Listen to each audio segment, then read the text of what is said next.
Hello friends, तो इस video के अंदर हम अपने नेक्स्ट टॉपिक को कवर करेंगे। मेजर क्रॉप्स, कौन कौन से ऐसे मेजर क्रॉप्स हैं। क्रॉप्स आर प्लांट मीन्स फसल जो है वो क्या है, पेड़ है, प्लांट्स है that are grown and harvest, जिसको हम ग्रो करते हैं, ठीक है, उगाते हैं और फिर हार्वेस्ट करते हैं फॉर ईटिंग और सेलिंग। कटाई करते हैं फिर उसकी, ताकि हम उसको खा सकें या तो उसको बेच सकें। A variety of crops means की फसलों की जो कई प्रकार होती है, आर ग्रोन, उसको उगाया जाता है तो टू मीट द रिक्वायरमेंट, ताकि जो ज़रूरतें होती हैं उसको वो फुलफ़िल कर सके ऑफ द ग्रोइंग पॉपुलेशन। जिस तरीके से हमारी आबादी जो है वो, जनसंख्या जो है वो बढ़ती जा रही है, उसके हिसाब से। On the basis of uses के बेस पे, क्रॉप्स के बेस पे आर क्लासिफाइड इनटू 3 टाइप्स। इसको 3 भागों में डिवाइड कर दिया गया है। Crops are grown for food, जो हमारी क्रॉप्स है, जो फसलें जिसको खाने के लिए, ठीक है, उगाया जाता है, वो जैसे क्या क्या होंगे, राइस, वीट, मिलेट्स एंड मेज मीन्स चावल, आटा, गेहूँ, जो हमारी मिलेट्स होती हैं मीन्स बाजरा जो होती है, ठीक है, ये सारी चीज़ों को हम उगाते हैं। नीड अ स्पेसिफिक इन्वायरमेंट, इसके लिए किसी एक स्पेसिफिक इन्वायरमेंट की ज़रूरत होती है और जियोग्राफिकल कंडीशन की, ताकि हम उसको ग्रो कर सकें, उगा सकें। Different crops are produced at a different places, अलग अलग तरीके की फसलें जो हैं वो प्रोड्यूस की जाती है अलग अलग जगहों पे। Rice is the main food crops, जो राइस है, चावल है, वो क्या है, सबसे मेन इंपॉर्टेंट फूड क्रॉप्स है, ठीक है, फसल है। Is a staple diet in the tropical and सब ट्रॉपिकल, ये क्या है, एक स्टेपल डाइट है, ठीक है, मुख्य आहार जिसको कहते हैं, ये वो है उन ट्रॉपिकल और सब ट्रॉपिकल रीजन्स के अंदर। Crop show best yield, crop जो है वो शो करता है बेस्ट यील्ड, जो कि हाई टेम्परेचर, हाई ह्यूमिडिटी और रेनफॉल इसको रिक्वायर्ड होता है। एलुवियल क्ले सॉइल, जो हमारी एलुवियल क्ले सॉइल होती है मीन्स की जो हमारी चिकनी मिट्टी होती है, और लूज क्ले जिसको कहते हैं, वो होती है alluvial soil, is the best for growing, ये अच्छी होती है, बेस्ट होती है ग्रो करने के लिए राइस को। और ये ताकि चिकनी मिट्टी होती है, इसलिए ये क्या होता है ना कि पानी को रोक के रखता है। जलाओ चिकनी मिट्टी जिसको कहते हैं, ये वो होता है, ये पानी को रोक के रखता है, इसलिए ये बेस्ट होता है राइस को उगाने के लिए। China is the leading producer, China क्या है, सबसे ज़्यादा लीडिंग प्रोड्यूसर है किसका, राइस का, followed by India, which together account for half of the world total rice population, जो कि साथ में मिल करके मिल करके जो अमाउंट ऑफ वर्ल्ड के अंदर total, which together account for half of the world, हमारे वर्ल्ड के हाफ ऑफ द एरियाज़ में क्या है, टोटल राइस का प्रोडक्शन कौन करता है, चाइना और इंडिया के साथ मिल करके, ठीक है। Japan, Sri Lanka, Egypt and Bangladesh are the other major producer of rice. Japan, Sri Lanka, Egypt और बांग्लादेश, ये भी क्या है, अदर मेजर प्रोड्यूसर हैं चावलों के, ठीक है। In West Bengal and Bangladesh, due to favourable climate condition, Bangladesh और वेस्ट बंगाल में क्या है कि वहाँ पे क्लाइमेटिक कंडीशन जो होता है वो उनके फेवर में होता है, उनके मुताबिक होता है। तो 2 और 3 crops are grown in year, पूरे साल भर में वो 2 या 3 से 2 या 2 से ज़्यादा, 2 या 3 जो है वो फसलें जो वो पूरे साल भर में उगा लेते हैं। पहला क्या होता है, wheat. Require a well drain loamy soil means कि ये क्या करता है, एक मध्यमिक मीन्स की वेल ड्रेन, अच्छी जल निकासी वाली जो दोमट मिट्टी होती है उसको कहते हैं well drain loamy soil, means अच्छी जल निकासी वाली दोमट मिट्टी जिसको कहते हैं टॉमी सॉइल। इस तरह की मिट्टी को ज़रूरत होती है वीट के लिए। Grow best in moderate rainfall and moderate temperature, यहाँ पे मध्यमिक बारिश और मध्यमिक तापमान की भी ज़रूरत होती है वीट ग्रो करने के लिए। Temperature and requires load of sunshine in the harvest season, temperature और साथ साथ जो लोड ऑफ सनशाइन की मीन्स धूप की जो रिक्वायरमेंट होती है वो भी हार्वेस्ट सीजन में अच्छी खासी होती है। Bangladesh and West Bengal, the places of the USA, Canada, Russia, Argentina, Australia, Ukraine and Pakistan are major producer of wheat. ये सब जो है वो वीट के सबसे ज़्यादा मेजर प्रोड्यूसर हैं। In India wheat is shown in the winter season. India के अंदर जो है वो वीट जो है विंटर सीजन में, ठंडी के मौसम में दिखता है। And harvested in the summer, और इसकी कटाई कब होती है? गर्मी में, समर में। व्हेन उसके बाद आता है बाजरा, means millet, are also known as coarse grain. इसको हम कोर्स ग्रेन से मीन्स मोटा अनाज, इसको हम कहते हैं मोटा अनाज, उस नाम से भी हम जानते हैं इसको।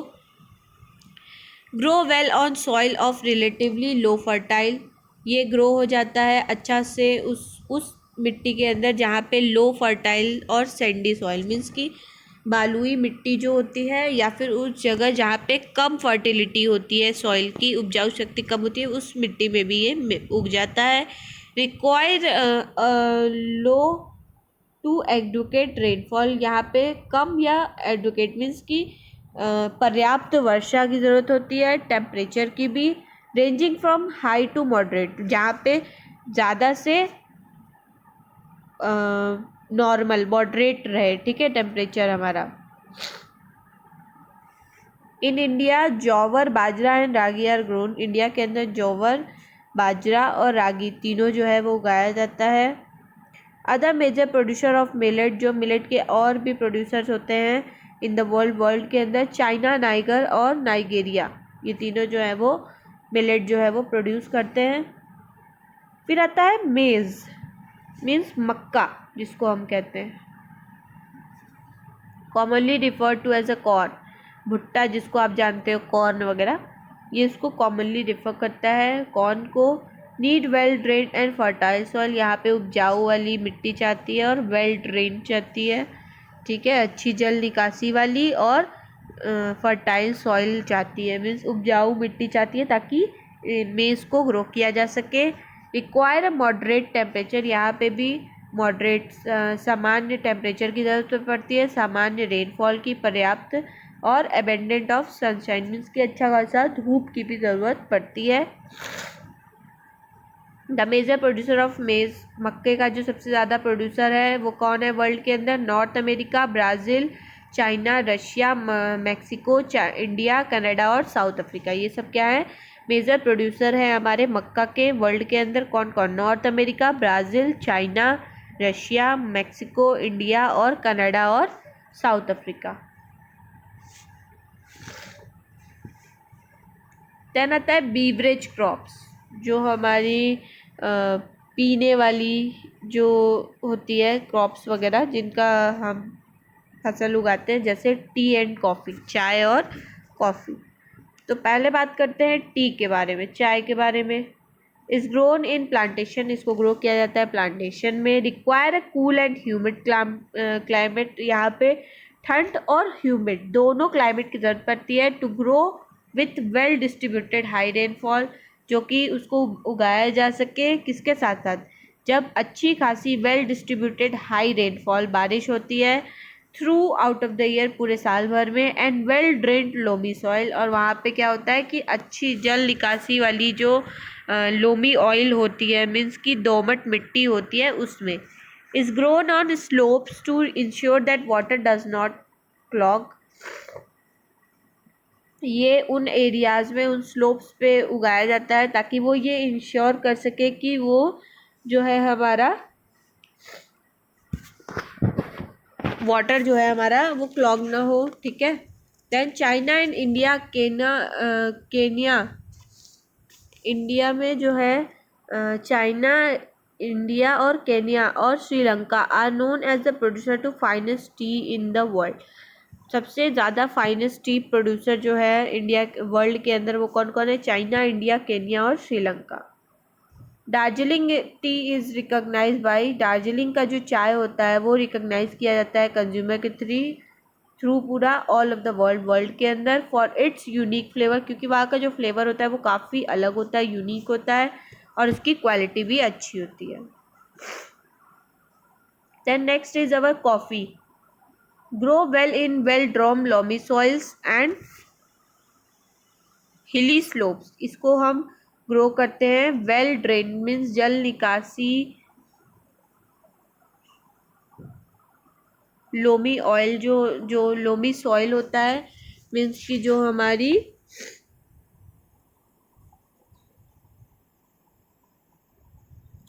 दोमट मिट्टी जो होती है, लोमी सॉइल, उसके अंदर ये होता है। और हिली स्लोप्स, काफ़ी ज़्यादा स्लोप्स जो हैं वो ऊंचाई पे जो होते हैं उन पे। नीड वार्म, ये गर्मी चाहता है। वेट क्लाइमेट चाहता है, लाइक इन सब ट्रॉपिकल रीजन। सब ट्रॉपिकल रीजन्स में Brazil is the world leader. Brazil जो है हमारे वर्ल्ड के अंदर लीडिंग प्रोड्यूसर है जहाँ प्रोडक्शन होता है कॉफ़ी का, जो कि followed by Colombia and India. India के द्वारा और कोलंबिया के द्वारा फॉलोड किया गया है। Crops grown for agro based industry, जो हमारे एग्रो बेस्ड इंडस्ट्रीज़ के द्वारा फसल को उगाया जाता है वो, like jute and cotton fibre crops. Jute और जो कॉटन होता है वो हमारा फाइबर क्रॉप्स होता है। कॉटन पहले आता है हमारा। Cotton is the main raw material, ये कच्चा माल होता है for the cotton textiles industries जो होती है उनके लिए। Require high temperature, light rainfall and plenty of sunlight with 2-10 Frost free days. ठीक है, जो कॉटन होता है वो उसको हाई टेम्परेचर की ज़रूरत होती है, लाइट रेनफॉल, हल्की फुल्की बारिश की, और प्लेंटी ऑफ सनशाइन। ठीक है, अच्छे खासे वहाँ पे धूप की ज़रूरत होती है। और 210 फ्रॉस्ट फ्री डेज मीन्स कि ठंड मुक्त दिन जो है 210 ठंड मुक्त के दिन की ज़रूरत होती है। जो हमारी कॉटन होती है वो ग्रो करती है अच्छा खासा बेस्ट जो हमारा ब्लैक सॉइल होता है और एलिवल सॉइल होता है उसके अंदर। In India cotton is mostly grown in a part of the Deccan प्लेटू। India के अंदर कॉटन जो है वो ज़्यादातर ग्रो किया जाता है डेक्कन प्लेटू वाले पार्ट्स में। अपार्ट फ्रॉम इंडिया, इंडिया के साथ साथ जो हमारी लीडिंग प्रोड्यूसर है कॉटन की वो वर्ल्ड के अंदर कौन कौन सी है? चाइना, यूएसए, पाकिस्तान, ब्राज़ील और इजिप्ट। ठीक है, इंडिया के अलावा जो हमारी लीडिंग प्रोड्यूसर है वर्ल्ड के अंदर वो चाइना, यूएसए, पाकिस्तान, ब्राज़ील और इजिप्ट है। देन आता है jute. Jute is also known as a golden fibre, इसको सुनहरा रेशा के नाम से भी जाना जाता है। ये ट्रॉपिकल एरियाज़ में ग्रो किए जाते हैं। इसके लिए हमको हाई टेम्परेचर की रिक्वायरमेंट होती है। ठीक है, हाई टेम्परेचर की रिक्वायरमेंट होती है, प्लेन एलुवियल सॉइल की, प्लेंटी ऑफ रेनफॉल्स की और ह्यूमिड क्लाइमेट की ज़रूरत पड़ती है ताकि हम उसको जूट को ग्रो कर सकें। ठीक है, अच्छे खासे ज़्यादा टेम्परेचर की ज़रूरत, एलुवियल सॉइल की ज़रूरत, प्लेंटी ऑफ वाटर की ज़रूरत, रेनफॉल की, बारिश की, ह्यूमिड क्लाइमेट की ज़रूरत होती है ताकि हम उसको वहाँ पे ग्रो कर सकें। इंडिया और बांग्लादेश जो होता है, बांग्लादेश जो है वो लीडिंग प्रोड्यूसर है जूट का। कौन है लीडिंग प्रोड्यूसर जूट का? इंडिया और बांग्लादेश। देन आता है एग्रीकल्चर डेवलपमेंट, मीन्स हमारी जो भी कृषि विकास हुआ उसके बारे में। ये रेफर करता है उन एफर्ट्स को जो कि लगाया गया ताकि वो इंक्रीज़ कर सके और इम्प्रूव कर सके अपने फार्म के प्रोडक्शन को, ताकि वो उन ऑर्डर्स को मीट कर सके जो जिस तरीके से डिमांड ग्रो की जा रही है, क्योंकि वहाँ पे पॉपुलेशन बढ़ती जा रही है, जो आबादी है वो बढ़ रही है, इसलिए डिमांड भी बढ़ जा रहा है। तो उस डिमांड को मीट करने के लिए, फुलफ़िल करने के लिए, पूरा करने के लिए यहाँ पे उन एफर्ट्स की ज़रूरत है ताकि वो इंक्रीज़ कर सके और अपने फार्म के प्रोडक्शन को इम्प्रूव कर सके। इंक्लूड्स बेटर फार्मिंग प्रैक्टिसेस, यहाँ पे ये इंक्लूड करता है कि वो अच्छे फार्मिंग की जो तरीके होते हैं उसको इंक्लूड करें, बेटर क्रॉप्स को यूज़ करें, उसकी वैरायटी को, और फार्मर्स में अवेयरनेस बढ़ाएं। Farm production can be increase by, farm के प्रोडक्शन को इंक्रीज़ किया जा सकता है कैसे? इम्प्रूव कर सके इरिगेशन फैसिलिटीज़, मीन्स खेती का जो फैसिलिटी है, तरीका है, उसको इम्प्रूव किया जा सके। Promoting the use of high quality fertiliser, और वहाँ पे प्रमोट किया जाए, बढ़ावा दिया जाए कि वो अच्छी क्वालिटी के फर्टिलाइज़र को यूज़ करें या HYV सीड्स को यूज़ करें, हाई यील्ड वैल्यू वाले सीड्स को, ताकि वो वहाँ पे खेती बढ़ा सकें और इरिगेशन की फैसिलिटीज़ को भी अच्छी कर सकें। इंक्रीज़ द फार्मिंग ट्रीज़, ताकि वो फार्मिंग टी को इंक्रीज़ कर सके, टी की फार्मिंग को इंक्रीज़ कर सके। नंबर ऑफ़ क्रॉप्स को जो कि ग्रो किए जाते हैं पूरे साल भर में फार्म के अंदर, मीन्स कि एक क्रॉप्स ही ग्रो किया जा रहा है तो उसको 2 या 3 में बढ़ाया जाए। मैकेनाइजेशन, जो मशीनें इक्विपमेंट यूज़ की जाती है कई सारे वेरियस एग्रीकल्चर ऑपरेशंस के लिए, एक्टिविटीज़ के लिए, उसमें हम मशीनरी का यूज़ करें, इक्विपमेंट का यूज़ करें, जैसे प्लगिंग का काम करना, इरिगेशन का काम करना, स्प्रे करना, पेस्टिसाइड्स और हार्वेस्ट करना, कटाई करना, इन सब में मशीनों का अच्छा खासा मैकेनिज्म यूज़ करें। फूड सिक्योरिटी एग्जिस्ट, जो भी फूड सिक्योरिटी होगी वो एग्जिस्ट करे उन सभी लोगों के लिए, when all the people at all time, हर लोगों के लिए, हर इंसान के लिए, और उनकी फिजिकल और साथ ही साथ as well as economic access, ताकि वो इकोनॉमिक एक्सेस भी कर सके और उनकी फिजिकल भी, और वो पर्याप्त हो, टू सफिशिएंट उनके लिए, सेफ हो, साथ ही साथ न्यूट्रिशियस फूड हो, मीन्स न्यूट्रिशन से भरा हुआ फूड हो, ताकि वो अपने डाइटरी नीड्स को फुलफिल कर सके, मीट कर सके, एंड फूड प्रेफरेंसेस, अपने फूड प्रेफरेंस को भी कर ले for a healthy and active life, अपने एक्टिव और हेल्दी लाइफ के लिए। Then next topic is a farm in India. India के अंदर जो फार्म है उसके बारे में, इंटेंसिव सब्सिस्टिंग एग्रीकल्चर, जो इंटेंसिव सब्सिस्टिंग एग्रीकल्चर है उसको प्रैक्टिस किया जाता है स्मॉल फार्म्स के अंदर, ताकि क्योंकि वो छोटे छोटे फार्म होते हैं वहाँ पे उतने ही मात्रा में प्रैक्टिस किया जाता है, एग्रीकल्चर की एक्टिविटी की जाती है जितनी वो अपने नीड को फुलफिल कर सके, और ये डेवलपिंग कंट्रीज़ के अंदर होता है, मीन्स कि जो अभी डेवलप कंट्री हो रही है, डेवलप्ड हुई नहीं है, जैसे कि हमारी India, that have a large population, जहाँ पे बहुत ज़्यादा आबादी है, पॉपुलेशन है। अ टिपिकल इंडियन फार्मर, जो हमारे टिपिकल इंडियन फार्मर्स हैं, has a farm land is about 1.5 hectares, means उनके पास जो फार्म लैंड है, ज़मीन है, वो अबाउट 1.5 हेक्टेयर्स है। वो क्या करते हैं, बाई करते हैं, खरीदते हैं हाई यील्डिंग सीड्स को अपने मार्केट से, ताकि वो ग्रो कर सके एटलीस्ट 2 क्रॉप्स को एक साल के अंदर, which are usually food crops, जो कि ज़्यादातर फूड क्रॉप्स होते हैं, जैसे कि राइस, व्हीट एंड पल्सेस, ज़्यादातर चावल, गेहूँ और दाल होता है। ठीक है। Operate on A low scales, ये छोटे पैमाने पे ऑपरेट करते हैं, काम करते हैं, यूजिंग ट्रेडिशनल मेथड्स, पुराने मेथड्स को यूज़ करते हैं। ठीक है, लो स्केल पे काम करते हैं, ट्रेडिशनल मेथड्स यूज़ करते हैं एग्रीकल्चर ऑपरेशन के लिए, एग्रीकल्चर से रिलेटेड और जो भी एक्टिविटीज़ होती हैं, and rely on indefinite and temporary source, और ये इनडेफिनिट और टेम्प्रेरी सोर्सेज पे डिपेंड होते हैं for the supply of essential, जो भी उनकी ज़रूरत वाली चीज़ों की सप्लाई होती है उस पर। ये क्या करते हैं, एडवाइसेस लेते हैं जाके अपने बड़ों से या फिर गवर्नमेंट से या किसी एग्रीकल्चर ऑफिसर से रिगार्डिंग फार्मिंग प्रैक्टिसेस, जो भी वो प्रक्रिया यूज़ कर रहे हैं फार्मिंग के लिए उससे रिलेटेड। इंटेंसिव फार्मिंग प्रैक्टिसेस, जो भी इंटेंसिव फार्मिंग प्रैक्टिसेस की जाती है, आर इजी टू यूज़, वो इजी होता है यूज़ करने के लिए, as the size of the farm, जो भी साइज़ होता है फार्म का, आर स्मॉल, क्योंकि वो छोटा होता है, and labours is the easily available, और जो लेबर्स होते हैं, कर्मचारी होते हैं, वो इजीली अवेलेबल होते हैं। द न्यू फार्मिंग प्रैक्टिसेस, जो नई नई फार्मिंग प्रैक्टिसेस होती हैं वो इंक्लूड करती हैं यूज़ करना ट्रैक्टर्स वगैरह, ताकि वो प्लग कर सके फील्ड को, मीन्स की उसकी जुताई कर सके मैदानों की, विच दे कैन आइदर परचेस और टू टेक ऑन रेंट, या तो फिर वो उस ट्रैक्टर को वो या तो रेंट पे लेते हैं, खरीदते हैं, या तो रेंट पे ले लेते हैं। The main source of irrigation, जो इरिगेशन का मेन सोर्स होता है वो ट्यूबवेल होता है नियर द फील्ड, जो कि फील्ड मैदानों के पास होता है।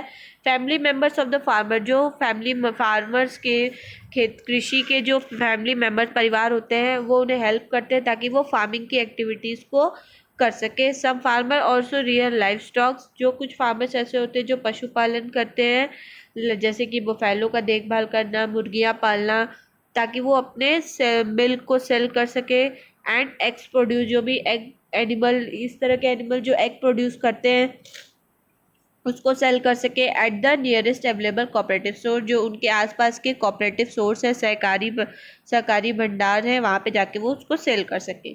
अ कोऑपरेटिव सोसाइटी, जो हमारी कोऑपरेटिव सोसाइटीज़ हैं, इज़ ए बिजनेस ओन, वो क्या है, वो बिजनेस खुद के मालिक होते हैं, एंड कंट्रोल्ड इक्वली, और वो कंट्रोल करते हैं इक्वली बाय द पीपल, लोगों के द्वारा, हु यूज़ इट्स सर्विसेज, जो कि वो पीपल जो उनके सर्विसेज को यूज़ करते हैं, हु वर्क एट इट, और या फिर वो जो वहाँ पे उस पर काम करते हैं। The cooperative societies guides these member farmers is taking care of their life stocks.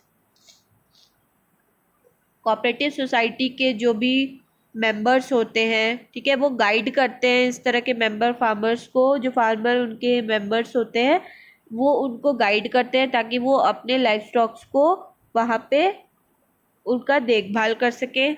The agriculture cooperative society, जो हमारी एग्रीकल्चर से रिलेटेड कोऑपरेटिव सोसाइटी होता है, अलॉन्ग विद बैंक, साथ साथ जो बैंक्स होते हैं और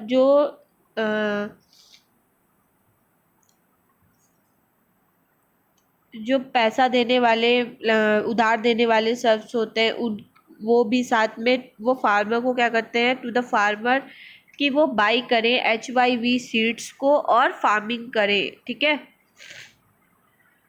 the farmer in India have to sell the produce themselves, जो फार्मर्स इंडिया के अंदर हैं उनको बेचना पड़ता है जो भी वो प्रोड्यूस करते हैं अपने लिए। And since there is a, और साथ साथ क्या होता है कि वहाँ पे शॉर्टेज हो जाती है स्टोरेज फैसिलिटीज़ की, इसलिए they sometimes have to sell, कभी कभी ऐसा होता है कि उनको बेचना पड़ता है देयर प्रोड्यूसेस लो प्राइस, और उनको वो जो भी वो प्रोड्यूस किए जाते हैं उनको कम पैसे में ही बेचना पड़ता है। वो ऐसा क्यों? क्योंकि वहाँ पे शॉर्टेज हो जाती है स्टोरेज की। अगर स्टोरेज अच्छी हो तो वो फार्मर जो अपने लिए ग्रो कर रहा है उसको ना बेचे, और जब ज़्यादा ग्रो हो जाता है तो उसको क्या करना पड़ता है, कम प्राइस पे ही उसको बेचना पड़ जाता है, क्योंकि वो ख़राब हो जाएगा तो उसको कुछ भी नहीं मिलेगा, इससे मजबूरी में आकर के उन लोगों को बेचना पड़ता है।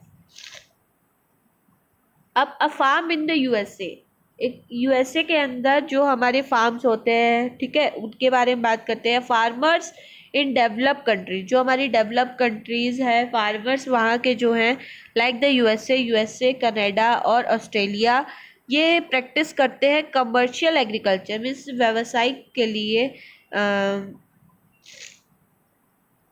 व्यापार के लिए जो भी एग्रीकल्चर चीज़ों का जो भी प्रैक्टिस करते हैं वो बड़े बड़े फार्म्स में करते हैं, लार्ज फार्म्स में किए जाते हैं। द फार्म्स आर बिग, वो फार्म्स जो होता है वो काफ़ी बड़ा होता है, रेंजिंग फ्रॉम 250 to 300 हेक्टेयर, वो 250 से लेके 300 हेक्टेयर का होता है साइज़ में, with their house on the farm, और उस फार्म में उनका खुद का घर भी होता है। Crops are grown at commercial level, crops जो फसलें होती हैं वो ग्रो की जाती हैं कमर्शियल लेवल के लिए, बेचने बेचने के लिए। एंड इंक्लूड्स वीट, और ये इंक्लूड करती है वीट, मेज और कॉर्न वगैरह, सोयाबीन, कॉटन और शुगर बीट। तो मतलब कि USA में देख लीजिए और इंडिया में देख लीजिए, यहाँ पे स्टोरेज की शॉर्टेज होने की वजह से इंडिया में क्या होता है कि वो लोग को कम पैसे में ही बेचना पड़ता है अपने माल को, क्योंकि उनके पास क्या है, स्टोरेज नहीं होता है। और USA में क्या है कि वहाँ पे इतनी बड़ी बड़ी ज़मीनें होती है, 300 हेक्टेयर में वो लोग उगाते हैं, साथ ही साथ वहाँ पे सारी चीज़ें टेक्नोलॉजी के हिसाब से होती है, अच्छी वैरायटी ऑफ शीट्स का यूज़ किया जाता है, फर्टिलाइज़र का यूज़ किया जाता है, और वो सारी चीज़ें कमर्शियल यूज़ के लिए, ताकि वो बेच सके, उसको अपने यूज़ के लिए नहीं करते। तो ये चैप्टर यहीं फिनिश होता है। अगर आपको इस चैप्टर से रिलेटेड कोई भी क्वेरीज होंगी, कोई भी दिक्कत होगी, तो आप कमेंट सेक्शन में कमेंट करके पूछ सकते हैं। Thank you so much.